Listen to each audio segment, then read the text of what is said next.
Saya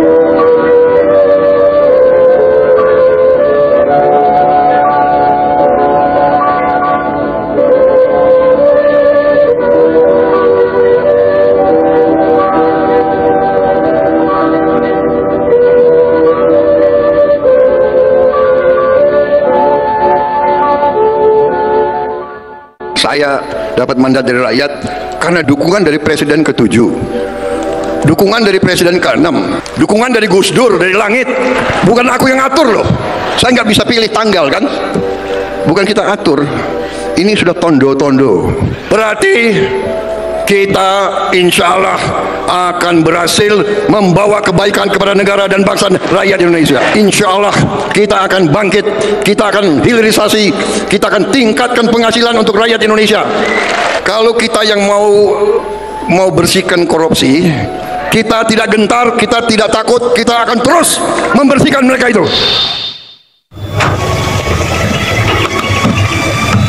Assalamualaikum warahmatullahi wabarakatuh. Salam sejahtera untuk kita semua. Om Swastiastu, Namo Buddhaya, Salam, salam kebajikan, Rahayu, Rahayu, Rahayu. Kita berhasil, kita menang. Saya dapat mandat dari rakyat karena dukungan, bagaimana? Dukungan dari Presiden ke-7, dukungan dari Presiden ke-6, dukungan dari Gus Dur dari langit.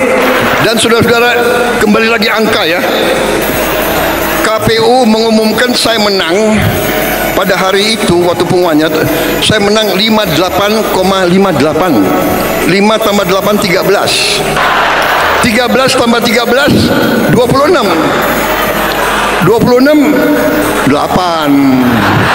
Habis itu saya dan Mas Gibran dilantik tanggal 20 Oktober 2024. 20 Oktober, 2 tambah 10 13 ya, 12 ya, 2 tambah 10 12, 1 tambah 2 3, 3 tambah 2 tambah 2 4, jadi 2 tambah 8 ya, 11, 1 tambah 1 2. Yang dilantik tanggal itu pasangan nomor 2, bukan aku yang atur loh.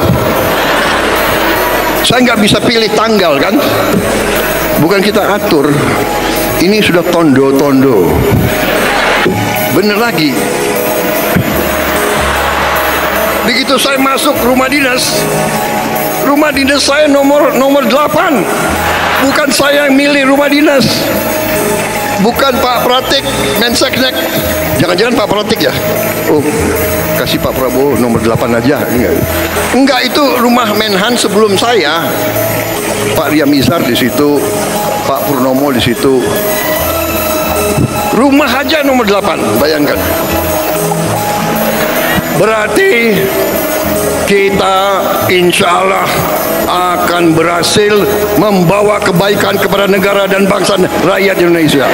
Jadi apa yang saya lakukan sekarang, saya katakan ini karena letak fondasi dasar dibuat oleh presiden-presiden terdahulu. Semuanya punya bagian. Ibarat kita bangun rumah, Bung Karno letakkan, Pak Harto membangun, dan seterusnya. Insya Allah kita akan bangkit, kita akan hilirisasi, kita akan tingkatkan penghasilan untuk rakyat Indonesia. Kalau kita yang mau bersihkan korupsi, dilawan, kira-kira yang melawan kita siapa? Hah? Yang lawan kita ya koruptor itu, yang maling-maling itu.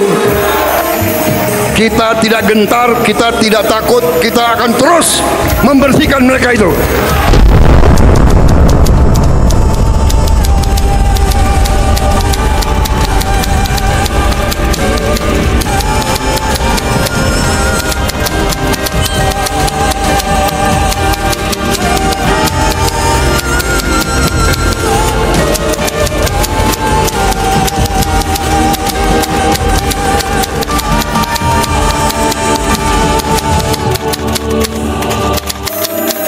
Jas merah merupakan semboyan yang terkenal yang diucapkan Soekarno dalam pidatonya yang terakhir sebagai seorang presiden pada hari ulang tahun Republik Indonesia tanggal 17 Agustus tahun 1946. Jas merah merupakan akronim dari jangan sekali-kali meninggalkan sejarah. Nah, mengutip dari jas merah tersebut sebagai pengetahuan kita, bahwa Indonesia pernah menjadi negara berbentuk serikat atau Republik Indonesia Serikat yang disingkat RIS, sebelum akhirnya kembali mengadopsi bentuk negara kesatuan sebagai Negara Kesatuan Republik Indonesia atau NKRI. Lalu bagaimana dengan sejarah Republik Indonesia Serikat atau RIS tersebut? Mari kita telusuri sejarah singkatnya berikut ini. Terbentuknya negara serikat yang disingkat RIS ternyata tidaklah berjalan dengan mulus dan baik. RIS dibentuk atas hasil konferensi meja bundar diselenggarakan dari tanggal 23 Agustus hingga tanggal 2 November tahun 1949 di Den Haag, Belanda. Hasil KMB pada tanggal 2 November tahun 1949 menyepakati bahwa Belanda mengakui kedaulatan secara de jure dan de facto Indonesia sebagai negara merdeka dalam bentuk Republik Indonesia Serikat atau RIS dan mulai berlaku pada tanggal 27 Desember tahun 1949. Sehingga secara legal formal RIS terbentuk dan berdiri pada tanggal 27 Desember tahun 1949. Pengakuan kedaulatan Belanda dalam KMB melalui pendirian RIS membawa konsekuensi yang tidak ringan bagi Indonesia. Dalam konteks ini, Indonesia dihadapkan pada dua masalah pelik, yaitu: pertama, Belanda tetap mempertahankan kedaulatan atas Irian Barat hingga diadakan perundingan lebih lanjut mengenai status wilayah itu. Kedua, RIS harus memikul tanggung jawab atas utang Hindia Belanda. Setelah terjadi tawar-menawar, jumlah utang tersebut ditetapkan sebesar 4,3 miliar gulden atau hampir sebesar $1.13 miliar. Jumlah ini sebagian besar merupakan biaya yang digunakan Belanda untuk menumpas revolusi Indonesia. Pada dasarnya latar belakang pembentukan negara RIS tidak terlepas dari ambisi pemerintah kolonial Belanda untuk berkuasa kembali di Indonesia. Meskipun Indonesia telah memproklamasikan kemerdekaannya pada tanggal 17 Agustus tahun 1945. Akan tetapi ada ide tersendiri dari Van Mook selaku Gubernur Jenderal Hindia Belanda di Indonesia untuk mendirikan RIS yang didesain dan berbentuk federasi. Dan di atas federasi itu ada negara kolonial Belanda sebagai ketua federasi, pemegang kekuasaan tertinggi. Sesuai dengan hasil kesepakatan KMB, maka realisasi pengakuan kedaulatan Indonesia secara formal oleh Belanda. Dengan hasil persetujuan itu, maka penyerahan kedaulatan dilakukan di Istana Amsterdam, Belanda oleh Ratu Belanda Juliana kepada Dr. Randus Muhammad Hatta selaku Perdana Menteri RIS. Adapun di Indonesia, dilaksanakan di Istana Rijswijk Jakarta yang diserahkan oleh Wakil Mahkamah Agung Belanda A.H.J. Loving kepada Sri Sultan Hamengkubuwono ke-9 selaku pejabat RIS di Yogyakarta, Indonesia. Prosesi pengakuan dan penyerahan kedaulatan tersebut secara resmi kepada RIS dilaksanakan pada tanggal 27 Desember tahun 1949 yang berlangsung bersamaan di Belanda dan Indonesia. Oleh karena itu, tanggal 27 Desember tahun 1949 menjadi momentum berdirinya Republik Indonesia Serikat atau Federal RIS dengan kedudukan di ibu kota Jakarta, sedangkan ibu kota Republik Indonesia berkedudukan di Yogyakarta. Dengan berdirinya RIS diikuti oleh pemberlakuan konstitusi RIS yang telah dirancang oleh panitia atau tim penyusun konstitusi yang diketuai oleh Mr. Supomo ketika berlangsung KMB. Konstitusi RIS disetujui oleh wakil-wakil dari RI dan negara-negara bagian yang tergabung dalam BFO pada tanggal 14 Desember tahun 1949 di Pegangsaan Timur 56 Jakarta.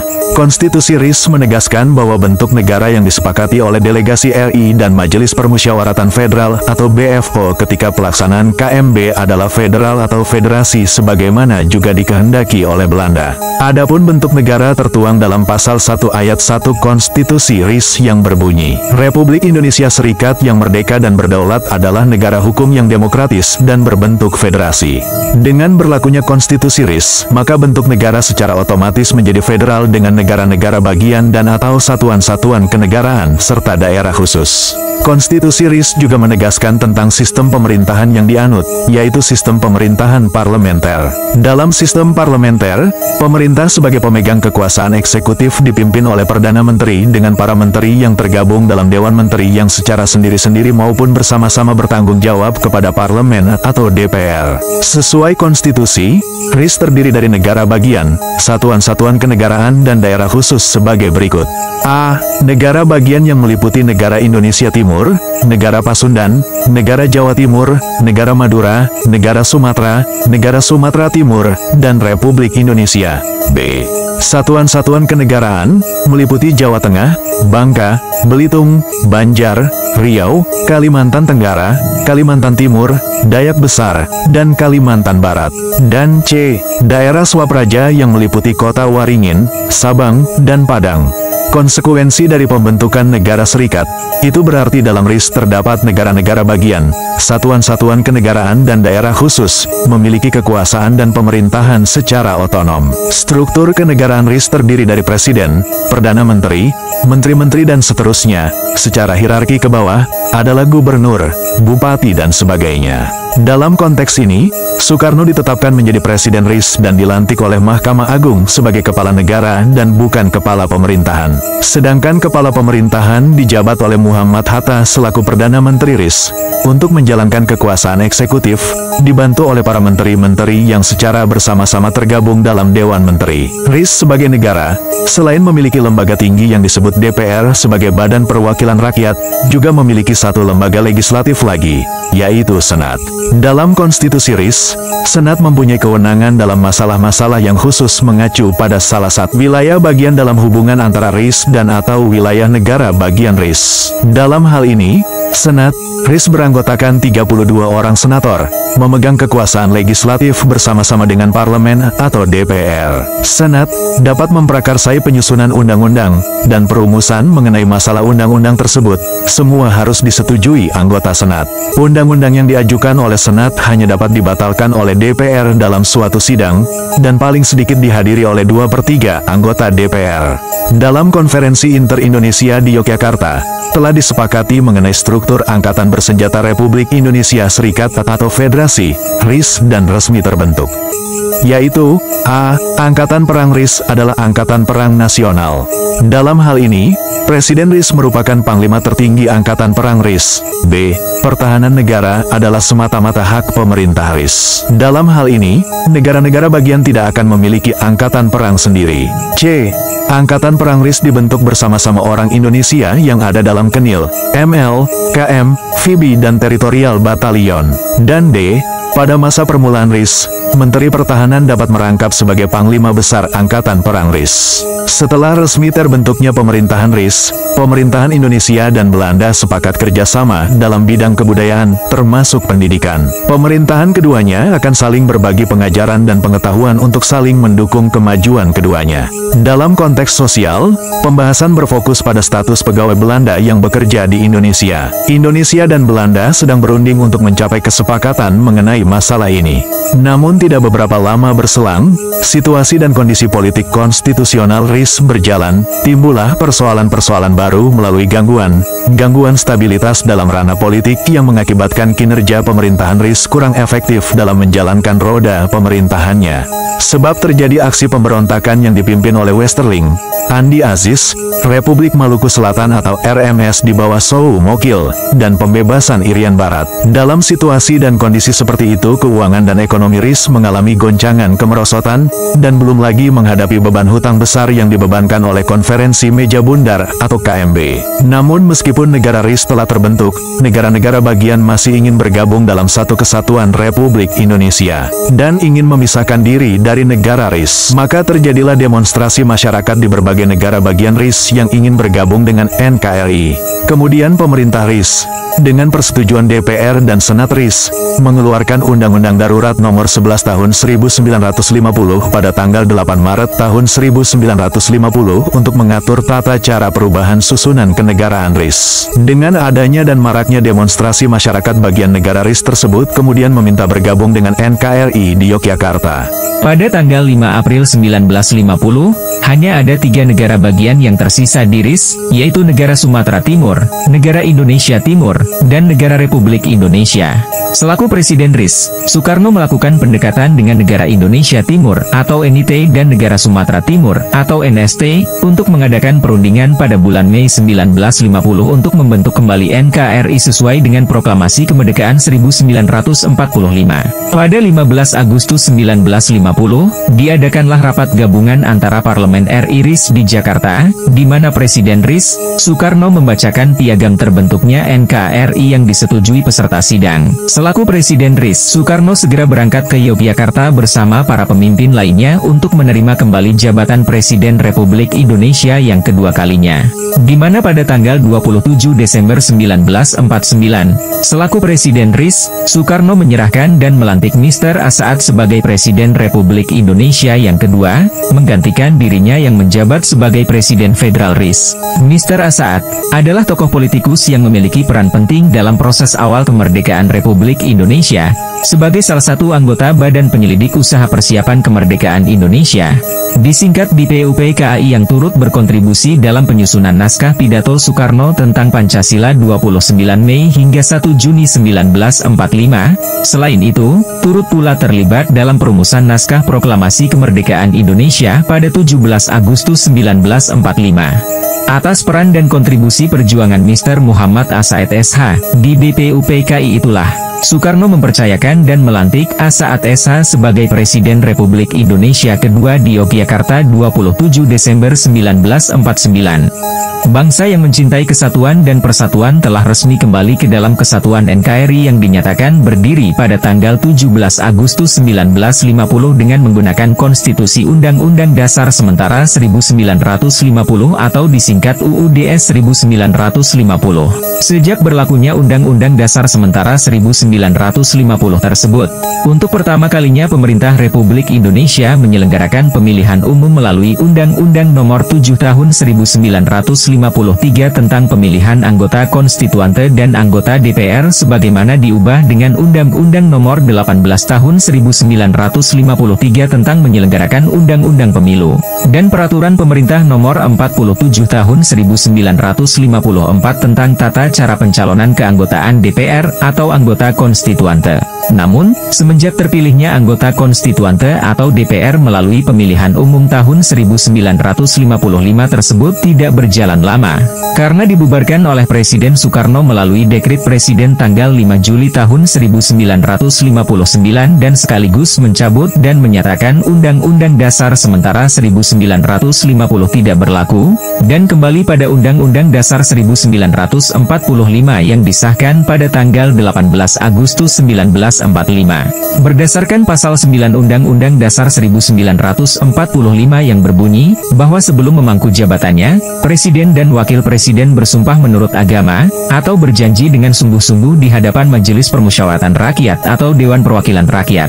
Artinya sahnya seorang presiden yang berdasarkan Undang-Undang Dasar 1945 Pasal 9 tersebut adalah dilantik dan pengambilan sumpah janji. Jadi, jikalau menurut Undang-Undang Dasar 1945 Pasal 9 tersebut, bahwa Presiden Republik Indonesia yang sah dan dilantik adalah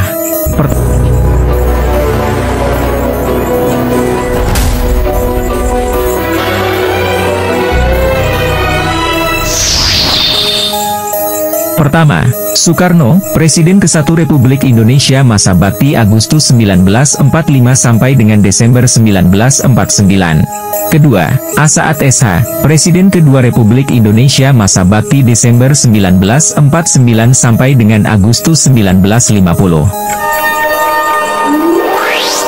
Ketiga, kembali kepada Soekarno, Presiden ketiga Republik Indonesia masa bakti Agustus 1950 sampai dengan Maret 1967. Keempat, Soeharto, Presiden keempat Republik Indonesia masa bakti Maret 1968 sampai dengan Mei 1998. Kelima, B.J. Habibie, Presiden kelima Republik Indonesia masa bakti Mei 1998 sampai dengan Oktober 1999. Keenam, Kiai Haji Abdurrahman Wahid atau Gus Dur, Presiden ke ke-6 Republik Indonesia masa bakti Oktober 1999 sampai dengan Juli 2001. Ketujuh, Megawati Soekarno Putri, Presiden ke-7 Republik Indonesia masa bakti Juli 2001 sampai dengan Oktober 2004. Kedelapan, Susilo Bambang Yudhoyono, Presiden ke-8 Republik Indonesia masa bakti Oktober 2004 sampai dengan Oktober 2014. Kesembilan, Joko Widodo, Presiden ke-9 Republik Indonesia masa bakti Oktober 2014 sampai dengan Oktober 2024. Dan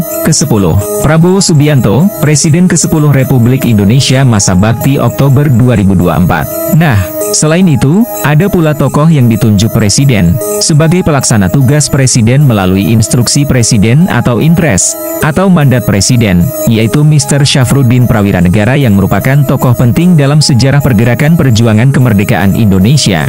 Setelah Indonesia meraih kemerdekaannya pada Agustus 1945, Syafruddin Prawiranegara tokoh penting yang berjasa dalam membangun negara dengan posisi sebagai Menteri Dalam Negeri pada Kabinet Presiden Soekarno. Syafruddin Prawiranegara berperan sangat penting dalam perumusan kebijakan pemerintah untuk memperkuat dan menyatukan Indonesia yang baru merdeka. Selain sebagai Menteri Dalam Negeri, juga pernah menjabat sebagai Menteri Keuangan, Menteri Kemakmuran, Wakil Perdana Menteri, dan juga Presiden The Javas Bank sekarang menjadi Bank Indonesia. Selain itu, Syafruddin Prawiranegara juga berjasa dalam melaksanakan tugasnya sesuai instruksi Presiden Soekarno bulan Desember tahun 1948 saat terjadinya agresi militer kedua Belanda di Yogyakarta. Presiden Soekarno mengirim telegram sesaat sebelum tertangkap pihak militer Belanda kedua kepada Syafruddin Prawiranegara untuk melaksanakan tugas Presiden.